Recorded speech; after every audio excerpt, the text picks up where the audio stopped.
எங்களுடைய சமுதாயத்தில் இப்பொழுது புதிதாக ஒரு கலாச்சாரம், பெண் பேசி வைத்தல், திருமணம் பேசி வைத்தல் என்ற ஒரு கலாச்சாரம், திருமணம் பேசி வைத்தல் என்று சொல்கிற ஒரு கலாச்சாரம். ஈமானிய உறவுகளே, வெளிநாட்டிலே மணமகன் இருக்கிறான் அல்லது உள்நாட்டிலே வாழ்ந்து கொண்டிருக்கிறான், 2 ஆண்டுகளுக்கு பிறகு திருமணம், மகள் படித்துக் கொண்டிருக்கிறாள் அல்லது மருமகன் படித்துக் கொண்டிருக்கிறான், திருமணம் பேசி வைத்திருக்கிறார்கள். மார்க்க வரையறைக்குட்பட்டு எந்த ஒரு உடன்படிக்கைகளும் செய்யப்படவில்லை, மார்க்க வரையறைக்குட்பட்டு எந்த ஒரு உடன்படிக்கைகளும் செய்யப்படவில்லை, எந்த ஒரு அக்தோ, எந்த ஒரு ஒப்பந்தங்களோ செய்யப்படாத நிலையில் வரும் பேச்சுவார்த்தையில் மட்டும் திருமணம் இருக்கிறது. இப்பொழுது அந்த கணவன் அல்லது மணமகனாக வரப்போகிறவன் செய்கிற முதல் பணி என்ன தெரியுமா? அந்த பெண்ணுக்கு ஒரு போன் வாங்கி கொடுக்கிறான். என்ன பாடுபட்டாவது ஒரு போன் வாங்கி கொடுக்கிறான். இப்பொழுது அந்த மணமகனோடு பேசி வைத்திருக்கிற அந்த கணவனோடு, கணவனாக வரப்போகிற எதிர்பார்ப்போடு இருக்கிறவனோடு இந்த பெண் இரவு பகலாக பேசுகிறாள், இரவு பகலாக பேசுகிறாள்.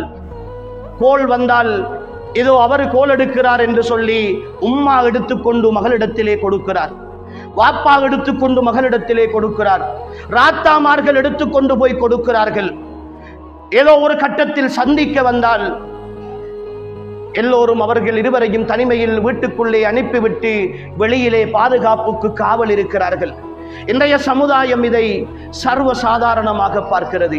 அன்புக்குரிய ஈமானிய சகோதர சகோதரிகளே, பெண் பிள்ளைகளை சொந்தமாக வைத்திருக்கிற என்னுடைய உறவுகளே, மிக தெளிவாக சொல்லுகிறோம், நாம் செய்கிற லைசன்ஸ் கொடுக்கப்படாத ஒரு விபச்சாரத்திற்கான அனுமதி இது ஹராம். இந்த சமுதாயத்தில் பேசி வைத்தல், பெண் பேசி வைத்தல் என்கிற இந்த கலாச்சாரம் வந்திருக்கிறது, மார்க்கத்தில் அனுமதி இருக்கிறது.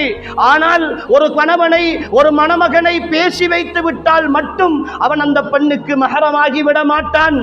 அவன் அஜ்னபியத்தான் ஆண், அவனோடு தனித்திருப்பது ஹராம், தனிமையில் உரையாடுவது ஹராம், அவனை தனிமையில் சந்திப்பதற்கு அனுமதி கொடுப்பது ஹராம். அப்படி உங்களுக்கு செய்ய வேண்டுமாக இருந்தால் திருமண ஒப்பந்தம் செய்து வையுங்கள். வழிகாரனாக இருக்கிற நீங்களும் இருந்து மணமகனையும் அழைத்து அவர்களுக்குரிய சாட்சிகளையும் கொண்டு வந்து அதை ஒரு ஒப்பந்தமாக எழுதி மகர் தொகையையும் பெற்றுக்கொண்டு அவர்களுக்கு அனுமதி கொடுங்கள், ஹலாலாக்கி விடுங்கள். ஆனால் இன்று அன்புக்குரியவர்களே, இந்த ஹராத்தை பகிரங்கமாக செய்து கொண்டிருக்கிறோம், அங்கீகரித்துக் கொண்டிருக்கிறோம். இன்னும் ஒரு வகையில் இதன் மூலமாக நடக்கிற தவறுகள் இந்த சமுதாயத்தில்